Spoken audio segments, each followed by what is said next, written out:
है, यूनिट है। हम लोग जो बायोलॉजी में पढ़ रहे हैं, हम लोग जो बायोलॉजी में क्लास कर रहे हैं, वो यूनिट के आधार पे कर रहे हैं, इकाई के आधार पे, है ना। तो इसका जो इकाई है, जो इसका चैप्टर का नाम है मुख्य रूप से, उसका नाम क्या था हमारा? लैंगिक या जनन केवल। क्या नाम है चैप्टर का? जनन। जनन केवल नाम है। अब इस जनन में कई सारा पार्ट्स है। ये यूनिट नंबर 1 हो जाता है। यूनिट 1 है जिसका नाम क्या है? जनन, रिप्रोडक्शन। नहीं, बोर्ड पे देखिए। और ये जो जनन चैप्टर आता है, जनन जो यूनिट आता है, उसमें कुल मिला के कितना लेसन पढ़ना है हमको? 4। और इस 4 लेसन में यदि पहला देखा जाए तो वो क्या था? जीवों में क्या था? जनन। आज हम आपको जो पढ़ाएंगे वो क्या है? मानव जनन। और इसमें क्या इंपॉर्टेंट है वो देखना जरूरी है ना। जीवों में जनन हो गया। दूसरा हम लोग क्या पढ़े? पुष्पी पादप में लैंगिक जनन। दूसरा हम लोग पढ़े कि पुष्पी पादप में लैंगिक जनन, पेड़ पौधे में या फूलों के अंदर किस तरह से जनन होता है, ये पढ़े हम लोग। और तीसरा नंबर में आ जाता है क्या? मानव जनन आ जाता है। क्या आ जाता है? मानव जनन आ जाता है।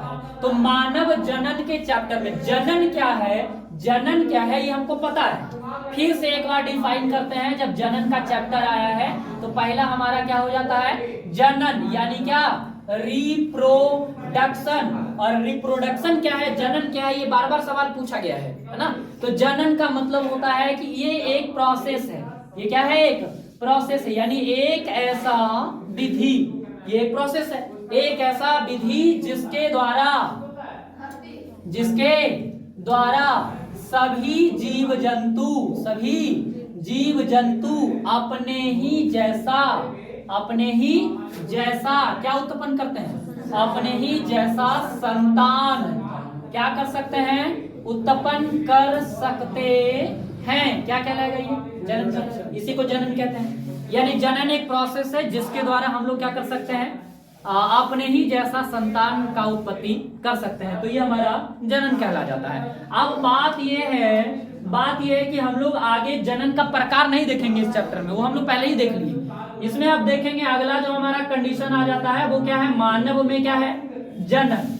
यदि मानव में जनन का डेफिनेशन पूछ ले तो बस इसमें एक चेंज करना है। अगर एग्जाम में क्वेश्चन आ जाए कि मानव में जनन किसे कहा जाता है, तो आपको बस इतना करना है कि ये भी एक ऐसा विधि है जिसके द्वारा सभी जीव जंतु को हटा करके बस इतना लिखना है इसमें कि जिसके द्वारा किसमें? मानवों में, या जिसमें के द्वारा मानव अपने ही जैसा क्या उत्पन्न कर सकता है? संतान उत्पन्न कर सकता है। तो वो क्या कहलाएगा? मानव में जनन हो गया, है ना। अब आगे हमको समझना है कि मानव में जनन आखिर होता कैसे है। तो 2 क्वेश्चन इस चैप्टर का समझ में आ रहा है। पहला सवाल क्या है? जनन क्या है। दूसरा सवाल क्या है? मानव में जनन क्या है ना। तो जनन क्या है? तो ये एक ऐसा प्रोसेस है जिसके द्वारा कोई भी जीव जंतु अपने ही जैसा संतान क्या कर सकता है? उत्पन्न कर सकता है। और मानव में जनन क्या है? ये भी सेम डेफिनेशन देंगे। एक ऐसा विधि जिसके द्वारा ये सभी जीव जंतु को यहाँ से निकालना है और मानव सेट कर देना है। तो लिखेंगे कि एक ऐसा विधि जिसके द्वारा मानव अपने ही जैसा संतान उत्पन्न कर सकता है, वो क्या कहलाएगा? मानव में जनन कहलाएगा। क्या कहलाएगा? मानव में जनन कहलाएगा। बढ़ते हैं आगे तीसरा टॉपिक की तरफ। तीसरा टॉपिक है हमारा क्या? मानव जनन तंत्र पढ़ेंगे। मानव जनन तंत्र पढ़ेंगे, है ना। ये क्या है? मानव जनन तंत्र। ये पूरा सिस्टम है। इसको अंग्रेजी में अगर देखा जाए तो कहेंगे हम लोग ह्यूमन रिप्रोडक्शन सिस्टम, है ना। ये हम लोग अब यहां से शुरू करेंगे कि आखिर जनन होता कैसे है। तो पहले तो डेफिनेशन कि मानव जनन तंत्र कहते किसको है? मानव जनन तंत्र कहते किसको है? तो लिखेंगे हम लोग क्या कि मानवों में जनन के लिए, मानवों में क्या? डेफिनेशन सीखो, ये तीसरा डेफिनेशन चल रहा है। मानवों में जनन के लिए एक विशेष प्रकार का अंगों का तंत्र उपस्थित होता है। अंगों का तंत्र क्या होता है? उपस्थित होता है। जिसे क्या कहते हैं बताओ? जिसे मानव जनन तंत्र कहा जाता है। बात क्या है, आगे क्या इसको करेंगे, ये तो छोटा सा डेफिनेशन है। आगे इसमें ये है कि मानव में जो जनन तंत्र है वो अन्य जंतुओं के जनन तंत्र से जटिल है ना। तो हम लोग लिखेंगे, हम लोग इसी में लिखेंगे कि मानव का जनन तंत्र, या लिखेंगे कि इसका जनन तंत्र, जैसे भी लिखेंगे है ना। तो यहां लिखेंगे कि मानव का जो जनन तंत्र है, मानव का जो जनन तंत्र है वो अन्य जंतुओं के जनन तंत्र से, अन्य जंतुओं के क्या, अन्य जंतुओं के जनन तंत्र से, जनन तंत्र के अपेक्षा जटिल है। कैसा है, अपेक्षा जटिल है। जटिल समझ में आता है। कई बार आप देखे होंगे कि जटिल का मतलब क्या होता है और सरल का मतलब क्या होता है। जटिल का मतलब होता है कि जिसके बारे में जानना और समझना थोड़ा कठिन हो, उसको हम लोग क्या कहेंगे, जटिल कहेंगे, है ना। और जिसके बारे में कुछ जानना और समझना आसान होता है उसको हम लोग कहेंगे क्या, सरल कहेंगे। क्या कहेंगे, सरल। जैसे एक कोशिकीय जीव को समझना आसान है लेकिन बहुकोशिकीय जीवों को समझना टफ है, तो हम लोग कहेंगे कि बहुकोशिकीय जीव की संरचना कैसा है, जटिल, और एक कोशिकीय जीव की संरचना कैसा है, सरल, क्योंकि वो एक कोशिका का बना हुआ है। और बहुकोशिकीय में क्या होगा, ढेर सारे कोशिकाओं का बना हुआ है। जैसे एक मानव के शरीर को समझना कोई सरल प्रक्रिया नहीं है, बल्कि कैसा प्रक्रिया है, जटिल प्रक्रिया है ना। इसका ब्रेन कैसे निर्मित हुआ हो, इसका बॉडी कैसे निर्माण हुआ हो, कौन सा अंग क्या काम करता है, ये कैसा प्रक्रिया है, जटिल प्रक्रिया है। तो हम लोग क्या लिखे यहाँ पे कि मानव का जो जनन तंत्र है वो अन्य जंतुओं के जनन तंत्र की अपेक्षा क्या है, जटिल है। सबसे बड़ी बात आपको इसी में लिखना होगा, मानव जनन तंत्र में ही आपको आगे लिखना होगा कि इसमें होता क्या है कि एक लिंगी, क्या है, एक लिंगी प्राणी है। कौन, मानव जो है एक लिंगी प्राणी है, तो इसमें जो जनन तंत्र होगा वो अलग अलग होते हैं, है ना। तो यह एक लिंगी प्राणी है, और उसके बाद लाइन चेंज करके लिखेंगे कि ये जो मानव जनन तंत्र होता है वो दो अलग अलग हिस्सों में बटा होगा ना, मेल के लिए अलग और फीमेल के लिए क्या, अलग। तो हम लोग देखेंगे कि यह एक लिंगी प्राणी है, यहाँ पूर्ण विराम दे करके छोड़ देंगे और इसके नीचे लाइन चेंज करके लिखेंगे कि जो मानव जनन तंत्र है, मानव जो जनन तंत्र है वो कितने प्रकार का होता है, बताओ। ये मानव जनन तंत्र कितने प्रकार का होगा, दो प्रकार का होगा। नहीं, जिसमें से हम लोग पहला को क्या बोलेंगे, जिसमें हम लोग पहला नंबर वाले को कहेंगे नर जनन तंत्र। क्या कहेंगे इसमें, नर जनन तंत्र। मानव जनन तंत्र में दो ही हिस्सों का वर्णन है, जिसमें से एक का नाम है नर जनन तंत्र और दूसरे का क्या नाम है, मादा जनन तंत्र।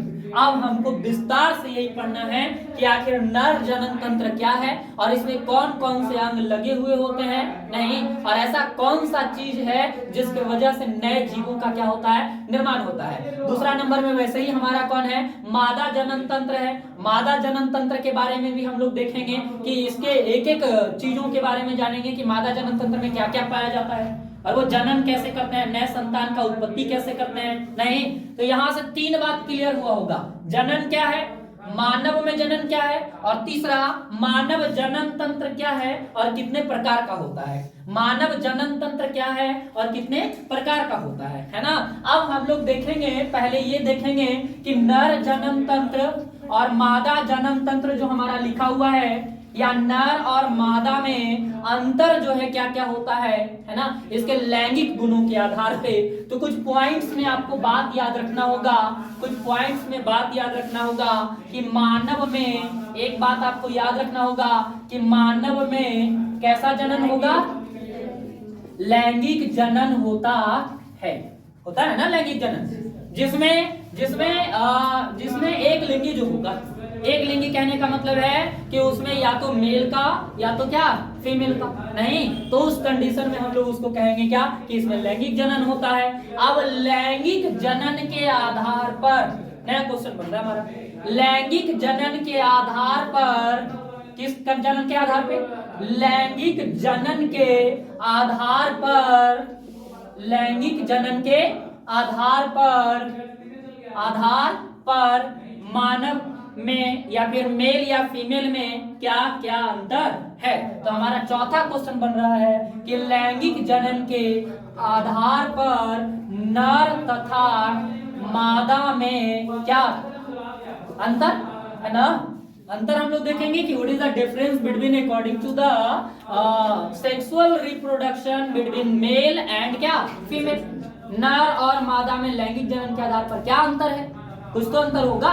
अब पहले तो ये देखो, अंतर के पहले ये आपको समझाने का प्रयास करते हैं कि लैंगिक गुण क्या क्या होता है, लैंगिक गुण क्या होता है ना, तब ये अंतर समझ में आएगा। लैंगिक गुण का मतलब होता है कि जब हम लोग जन्म लेते हैं जिस प्रोसेस से, उस प्रोसेस के टाइम ही हम लोगों के बीच में अंतर हो जाता है।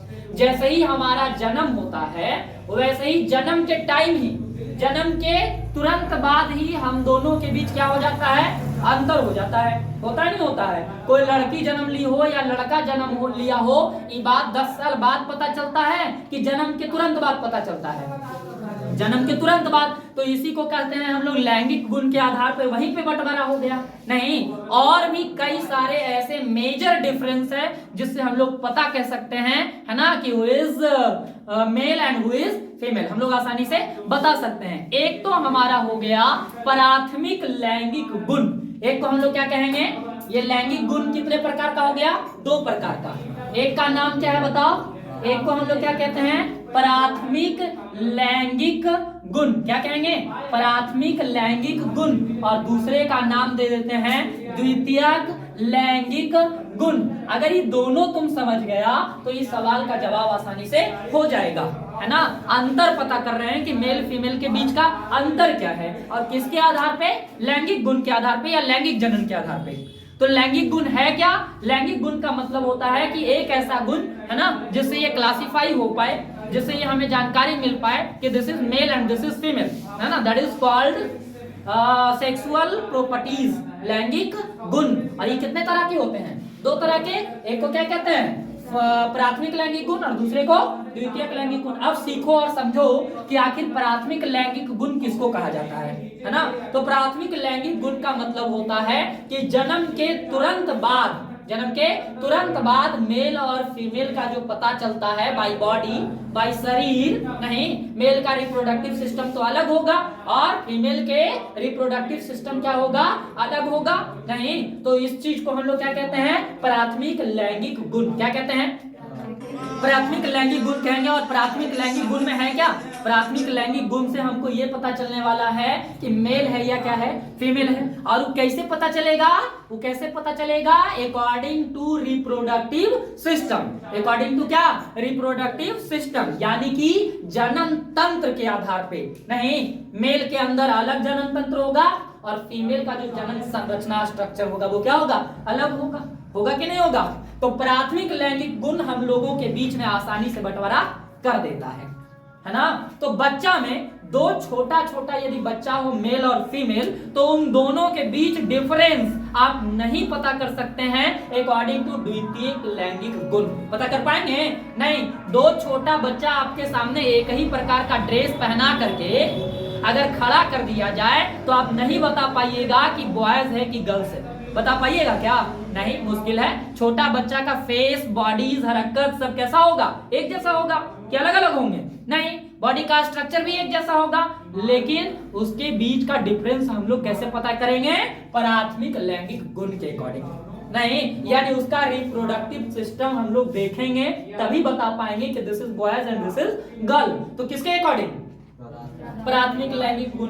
और द्वितीयक लैंगिक गुण धीरे धीरे विकसित होता है, नहीं, द्वितीयक लैंगिक गुण क्या होता है, धीरे धीरे विकसित होता है। जैसे कि अब द्वितीयक लैंगिक गुण में आते हैं हम लोग, इसके अकॉर्डिंग अंतर क्या क्या हो सकता है मेल और फीमेल में। तो हम लोग कह सकते हैं ये द्वितीयक लैंगिक गुण में कि शरीर पर जन्म के बाद शरीर में अलग अलग प्रकार के वृद्धि, नहीं, या अलग अलग प्रकार के जो अंतर देखने को मिलता है मेल और फीमेल में, है ना, उसको हम लोग क्या कहेंगे, द्वितीयक लैंगिक गुण। इज इट क्लियर एवरीवन, क्या सबको समझ में आया है कि प्राथमिक लैंगिक गुण और द्वितीयक लैंगिक गुण क्या है। प्राथमिक लैंगिक गुण का मतलब हो गया कि जिसमें हम लोग उसका रिप्रोडक्टिव सिस्टम देखकर ये पता कर पाएंगे, है ना, कि this is male and this is क्या, फीमेल, तो ये क्या कहलाएगा? प्राथमिक लैंगिक गुण कहलाएगा। ये अकॉर्डिंग टू बॉडी स्ट्रक्चर है, according to structure of body in first time of birth.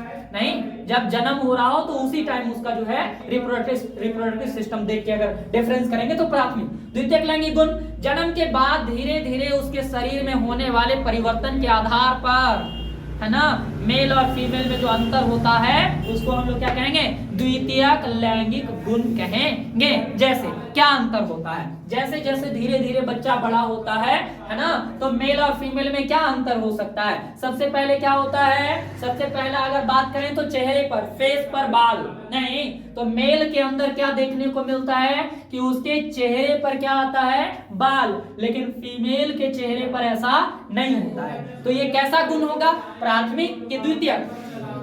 यदि एग्जाम में प्राथमिक, द्वितीयक। यदि एग्जाम में पूछा जाए कि चेहरे पर बाल आने के आधार पर मेल और फीमेल को बांटना कैसा गुण है, तब आप क्या कहिएगा? द्वितीयक लैंगिक गुण। अकॉर्डिंग टू चेहरे पे क्या? बाल का आना, मूंछ आ जाना, दाढ़ी आ जाना। नहीं, तो ये मेल में कि फीमेल में? मेल में, तो ये क्या हो जाएगा? द्वितीयक लैंगिक गुण। दूसरा क्या होता है? दूसरा क्या होगा? वक्ष स्थल का विकास होना। कौन सा स्थल? वक्ष स्थल।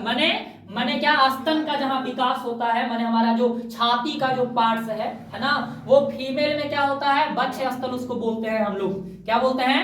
वक्ष स्थल के विकास के आधार पर भी बंटवारा कर सकते हैं। नहीं, फीमेल में जो वक्ष स्थल का विकास होगा वो अधिक होंगे, लेकिन मेल में क्या होगा? उसका विकास जो है अधिक नहीं होगा। तो इसको भी हम लोग क्या कहेंगे? द्वितीयक लैंगिक गुण। क्या कहेंगे इसको? द्वितीयक लैंगिक गुण के अकॉर्डिंग इन दोनों के बीच का डिफरेंस हो गया। तीसरा, हम लोग आवाज को लेकर के कह सकते हैं। किस लेकर के? आवाज को लेकर के। हमारा जो आवाज है मेल में क्या हो जाता है? थोड़ा सा फट जाता है, और फीमेल में क्या होता है? वो आवाज बच्चा के जैसा ही, मतलब सुरीला ही होता है। उसका डिफरेंस क्या है? उसका मेजर कारण क्या है? 7वीं कक्षा के साइंस में पढ़ा दिया गया था कि जो छोटा बच्चा या लड़का जो बॉयज होता है वो लड़कियों की अपेक्षा ज्यादा बाहर में रहता है, पूरा चिल्ला चिल्ला के गेम खेलता है, बात करता है नहीं, जिसके कारण इसका एपिडर्मिस जो है बहुत ज्यादा लिमिट से ज्यादा प्रयोग हो जाता है, इसलिए आवाज क्या हो जाता है? इसका फट जाता है। लेकिन महिला मेल के, है ना, तुलना में कम हल्ला करती है बाहर में बचपन से।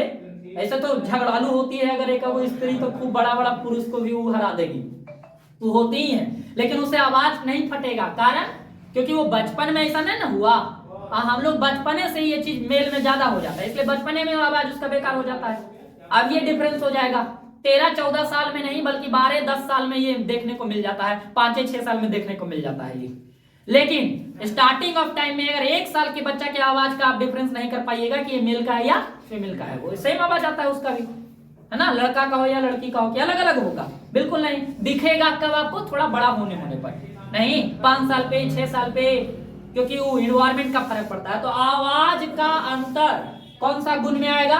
द्वितीयक लैंगिक गुण में। एक आपको बता दिए हम क्या? फेस के आधार पे। तीसरा हम क्या बता दिए आपको? वक्ष स्थल के आधार पे। और भी इसमें कई सारा बात है ना, बाल के आधार पे बता दिए। त्वचा पर अगर देखा जाए तो मेल का जो त्वचा होता है वो क्या हो जाता है? कड़ा। अब फीमेल का त्वचा क्या होता है? सॉफ्ट। नहीं, तो त्वचा के आधार पर इन दोनों के बीच का अंतर प्राथमिक लैंगिक गुण की द्वितीयक लैंगिक गुण, द्वितीयक लैंगिक गुण, है ना, त्वचा के आधार पे। किस आधार पे? पहले हम लोग बाल के आधार पे भी देख लिए, त्वचा के आधार पे भी देख लिए, शरीर के आधार पे भी देख लिए। नहीं, तो मेल में त्वचा क्या हो जाता है? हार्ड, और फीमेल में क्या हो जाता है? सॉफ्ट। कारण क्या है? मेल जो है बाहरी वातावरण में ज्यादा रहता है, और फीमेल जो है वो घरेलू वातावरण में रहती है, अलग अलग प्रकार के जलवायु को या अलग अलग प्रकार के तापमान को, है ना, वो ज्यादा कवर नहीं करती है। इसकी वजह से उसका जो स्किन होता है वो क्या हो जाता है? सॉफ्ट हो जाता है अकॉर्डिंग टू मेल। लेकिन अगर वो भी बाहर मेल के जैसा काम करेगी तो उसका भी स्किन कैसा होगा? उसी तरीके का हो जाएगा। लेकिन फिर भी मोस्ट ऑफ त्वचा जो है मेल का कड़ा और फीमेल का क्या होता है? सॉफ्ट होता है। नहीं, तो उसके आधार पे भी हम लोग मेल और फीमेल के बीच का अंतर बता सकते हैं। हम लैंगिक गुण के आधार पे अंतर पढ़ा रहे हैं, यही सवाल लिख दिए कि लैंगिक जनन के आधार पर नर तथा मादा में अंतर। ढेर सारा अंतर आपको बता दिए। नहीं, वक्ष स्थल के आधार पे भी हो गया। अब ये कंधे के आधार पे भी बताया है यहाँ पे, शोल्डर, ना, मेल का जो शोल्डर होता है वो चौड़ा होता है। कैसा होता है? चौड़ा।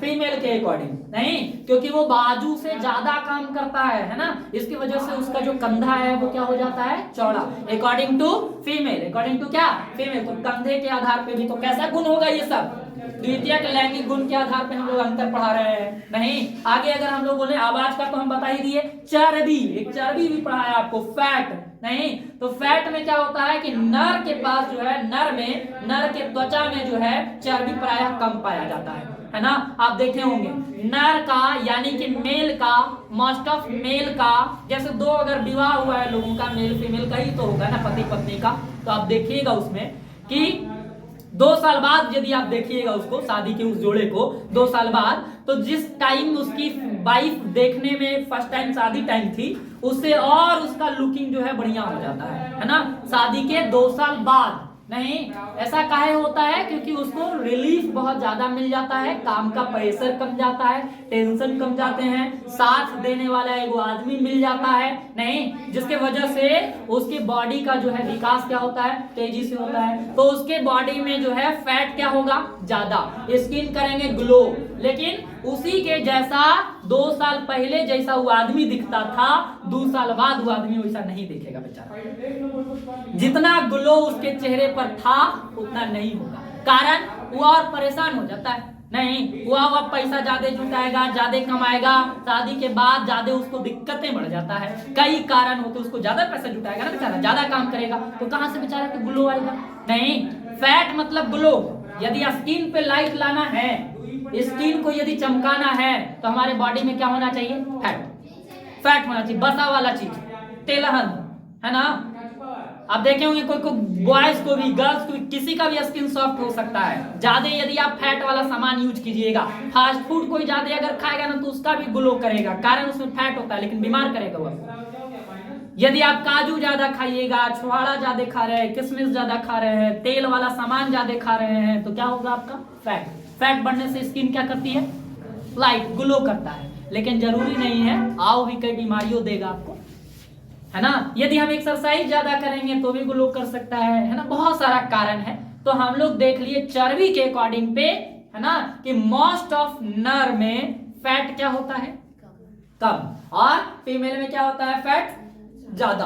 और कहां पे होता है फैट ज्यादा? उसका पार्ट भी बता रहा है आपको कि नर में त्वचा के नीचे पाए जाने वाली चर्बी प्रायः कम होती है, लेकिन स्त्रियों में कंधे, जांघ एवं नितंब पर त्वचा के नीचे प्रायः अधिक चर्बी होते हैं, जो इनके प्रारूपिक आकार को प्रदान करता है। इसमें ये फैट होना भी जरूरी है ना। इसके जो है कंधे के पास में, या फिर इसके नितंब के पास में, या इसके जांघ के पास में फैट ज्यादा होगा, किसके अपेक्षा? नर के अपेक्षा, मेल के अपेक्षा। तो ये सारे जो डिफरेंस हम आपको बताएं, वो प्राथमिक लैंगिक गुण और द्वितीयक लैंगिक गुण के आधार पे बताएं, है ना। इसके बाद जो हमारा टॉपिक आता है वो आता है क्या? नर जनन तंत्र। और फिर क्या आता है? मादा जनन तंत्र। हम इसका डेफिनेशन भी बता रहे हैं कि नर जनन तंत्र क्या है और मादा जनन तंत्र क्या है। नर जनन तंत्र किसको कहेंगे भाई? तो सिंपल है, नर में, है ना, नर में जनन के लिए पाए जाने वाले अंगों के तंत्र को क्या कहते हैं? नर जनन तंत्र। आसान है कि नहीं है? नर में पाए जाने वाले या नर में जनन के लिए पाए जाने वाले अंगों के तंत्र को क्या कहेंगे? नर जनन तंत्र। और मादा जनन तंत्र किसको कहेंगे? मादा में जनन के लिए पाए जाने वाले अंगों के तंत्र को क्या कहते हैं? मादा जनन तंत्र कहते हैं। बात यह है कि नर जनन तंत्र में कौन कौन सा हिस्सा आता है, तो आप 10वीं कक्षा में पढ़े होंगे। ये नर जनन तंत्र के अंदर आता है वृषण, नाम सुने? वृषण, अधिवृषण, शुक्राशय, शुक्रवाहिका, है, शीशन, ये सब क्या है? नर जनन तंत्र के क्या है? पार्ट्स हैं।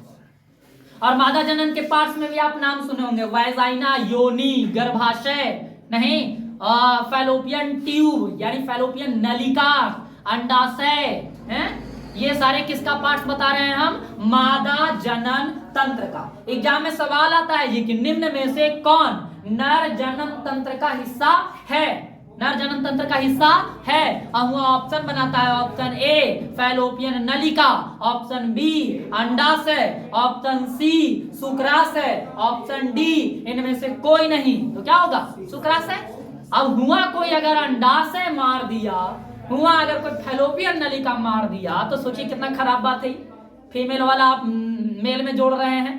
तो नर जनन तंत्र में फिर से हम अंग का नाम बता दिए, कौन कौन सा, जैसे कि वृषण, और क्या अधिवृषण, और क्या शुक्राशय, और क्या शुक्र वाहिका, है ना, और क्या यूरेथ्रा, और क्या प्रोटेस्ट ग्रंथि, प्रोस्टेट ग्रंथि, नहीं काउपर ग्रंथि। ये सब किसका भाग है?